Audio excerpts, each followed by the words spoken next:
Bonjour à tous et toutes et bienvenue sur cet épisode des Ondes Chasseroises. Alors Hugo, qu'est-ce qu'on va faire aujourd'hui? Alors aujourd'hui on est à l'école de Gentine pour rencontrer André qui va nous présenter des cours de self-défense et qui je pense aura l'occasion de nous faire quelques démonstrations. Ah, bah, c'est super ça, j'ai hâte de te voir sur le tapis mon vieux. Et moi aussi. Allez, très bonne vidéo à vous.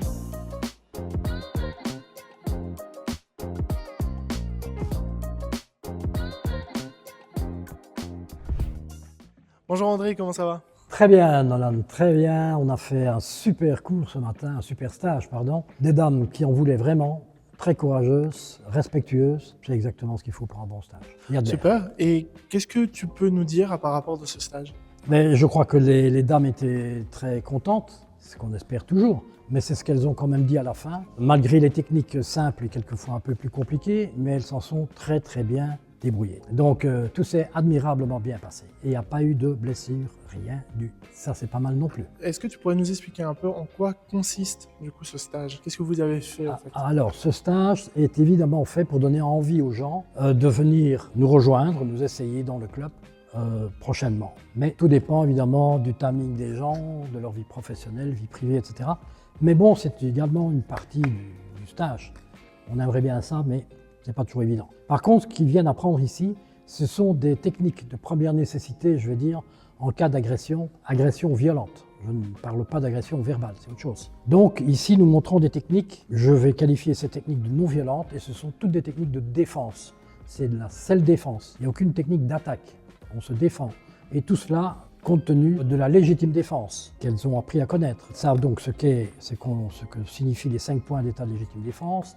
Elles ont appris la distance de sécurité, esquiver les techniques et éventuellement répondre d'une autre manière avec des techniques appropriées pour se défendre et amener éventuellement la personne vers le sol pour la calmer et communiquer avec la personne. Toutes ces techniques sont des techniques qui viennent des arts martiaux classiques, je vais dire traditionnels arts martiaux japonais, asiatiques. Donc nous pratiquons aussi donc du judo, de l'aïkido, du karaté, du taijitsu, du jiu-jitsu, du penchaksilat et du chinna. Toutes ces techniques, je les pratique. Et c'est ce que je rends au niveau aux élèves avec un mix de techniques spécialement adaptées pour eux. Des techniques que nous pratiquons dans la limite sans force. Il n'est pas nécessaire d'être un Rambo pour pouvoir se défendre. Évidemment, ça peut aider, hein, mais ici, non. C'est d'abord l'intelligence des gens et leur capacité de s'adapter à certaines techniques de gestion, d'agression, etc. Voilà. Et c'est quoi la différence entre tous ces sports de défense, de combat? La différence, c'est que les sports, par exemple du judo, est un art martial japonais où on projette les gens. Ici, nous essayons de ne pas les projeter parce que ce serait trop dangereux en rue, mais faire des amener au sol, ce qui nous permet de mieux contrôler la personne, communiquer avec la personne et la remettre debout. Je crois qu'il y a peu de clubs, si pas du tout, qui pratiquent ce genre de choses sans vouloir abîmer les gens. Et ça fait combien d'années que tu pratiques tous ces sports? Depuis de longues années. Pour vous donner une idée, j'ai commencé les arts martiaux judo à Bruxelles en 1987. Et j'ai passé mon premier dan, je prends mon copion parce que j'ai tellement de trucs. Mon premier dan, le 8 du 5, en 98. Donc ça fait quelques années, ceinture blanche à ceinture noire. J'ai eu un ceinture noire au chalet à Chastres. J'avais à ce moment-là comme professeur Roland Verstraeten, un type de ton gabarit. Je lui servais d'uke, c'est-à-dire de Kobe si tu veux. Donc c'est moi qui chutais, c'était pas mal. Donc j'ai appris beaucoup de choses et à un certain moment il a dit voilà, tu as passé ta ceinture noire, maintenant je m'en vais, j'ai d'autres choses à faire. Et du jour au lendemain, j'étais là, j'ai dû reprendre le club.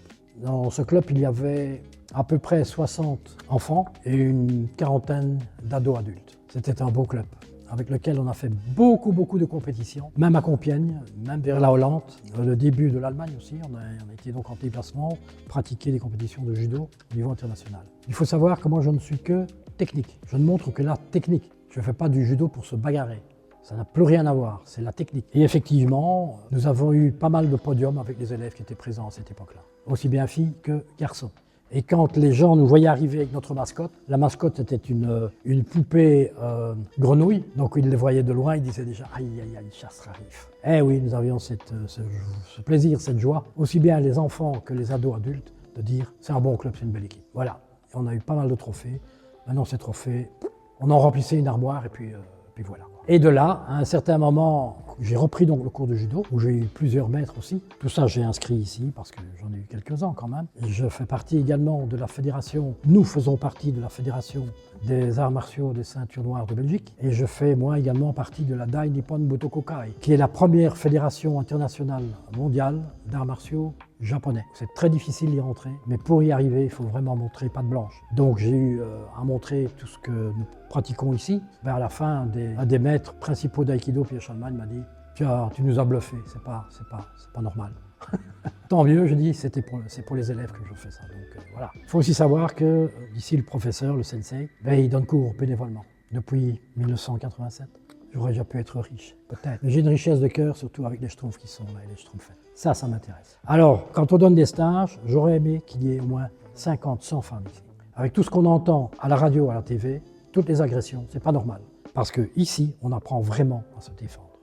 Et vous allez bientôt refaire du coup un second stage ou pas? Nous allons faire un second stage au mois de septembre et un troisième stage encore cette année au mois de novembre. Bien ça, hein? Alors, les leaflets sont là, tout est prêt. Est-ce qu'on le fera ici? Je n'en sais rien, je suppose que oui. Ou peut-être à un autre endroit. Et le timing, ce sera le même. 10h du matin, 13h. Est-ce que tu pourrais nous présenter un peu les schtroumpfs? Parce que depuis tout à l'heure, Absolument. Tu nous en parles, mais Ouais. on ne sait pas qui c'est. Il y a Bruno Vanicotte, qui est notre trésorier, secrétaire, qui est d'une aide phénoménale pour le club. Il a remis au point le site internet du club. Merci, Bruno. Daniel, qui a rejoint notre club, qui habite la région de Sombref, oui, c'est ça? Donc il est ceinture blanche pour l'instant. D'ici 2 mois maximum, il doit passer sa jaune. Et puis il est parti. Il donne aussi beaucoup des coups de main, ce qui n'est pas toujours facile dès qu'on rentre dans un club. Et alors nous avons Oriane, c'est là je trouve fait du truc, quand je dis, qui nous aide sérieusement, surtout dans les stages au féminin. L'approche est plus pratique, plus facile, et elle le fait très bien. Et elle montre aussi qu'elle est à son niveau. Ça, c'est important. C'est facile de dire, hein, mais il faut le faire. Le programme est là, il faut le faire et il faut le pratiquer. C'est pas toujours facile. Et elle est très régulière au cours, donc ça, c'est un grand avantage aussi. Et elle a l'esprit budo. Very important. Respect des autres, respect de soi. Est-ce que tu saurais nous montrer des techniques? Certainement. Pour moi. Sur toi, pour en revenir à ce que j'expliquais, il y a d'abord la distance de sécurité, quoi qu'on fasse. La distance de sécurité, c'est la taille de la personne plus un pas. Ça me permet d'avoir le temps d'esquiver. Ça va? Donc voilà, je me mets dans ma distance de sécurité. Comme ça, s'il veut m'agresser, j'ai le temps d'esquiver. D'accord? Si je suis tout prêt et qu'il veut m'agresser, bon ben, c'est trop tard, il n'a plus rien vu. Donc je frappe ici, c'est déjà fini, il est parti. S'il veut m'agresser, il me prend à la gorge, ou il me prend ici. Voilà, je fais ceci, là. Venez, monsieur. Efficace, oui. Il veut prendre ma main, oui. Voilà, ou il prend mon poignet. Ben, c'est sûr que, monsieur, là, je me tourne, je me protège, c'est fini. S'il veut me prendre à la gorge et que je l'ai vu arriver, oui, j'esquive, je prends, il est au sol. Mais le petit doigt, là, c'est fini. Ça, c'est le Chinna, comme Fu Shaolin, technique main collante. Ou bien, s'il veut, lui, me donner un coup de pied, voilà, il revient ici, et c'est parti. Ça reste quand même mon copain. Alors, petit truc, on vous serre la main, il ne veut pas lâcher. Petit truc, vous tournez, regardez la forme du pouce, n'allez pas chercher, ça ne sert à rien. Tournez, je mets dans le sens, il enlève le pouce. Terminé. Bonjour Oriane. Bonjour. Mais ça fait combien de temps que tu es dans ce club? 1 an et demi. Au moins. Et qu'est-ce qui t'a mené à t'intéresser au self-défense? Eh bien, mon école avait proposé, avait fait la publicité du club pendant mes jours blancs après mes examens. Et donc, j'ai découvert le club comme ça. Qu'est-ce qui t'a attiré spécialement dans l'idée de te lancer là-dedans? Eh bien, on entend beaucoup d'agressions et tout de filles et je me suis dit que c'était important de savoir se défendre dans la rue. Et qu'est-ce que ça t'a apporté? Mais déjà, ça me permet de voir des gens, de sortir et tout. Je découvre plein de techniques super intéressantes. C'est rassurant de se dire que si on sort, on sait qu'on est défendu. Est-ce que tu as déjà eu à t'en servir? Heureusement non, jamais. De temps en temps sur des amis qui me demandent des démonstrations, mais jamais pour de vrai et jamais dans la rue. S'il y avait des personnes qui s'intéressaient au self-défense et qui voudraient rejoindre le club, qu'est-ce que tu leur dirais pour se lancer? Foncez, faut pas vraiment réfléchir.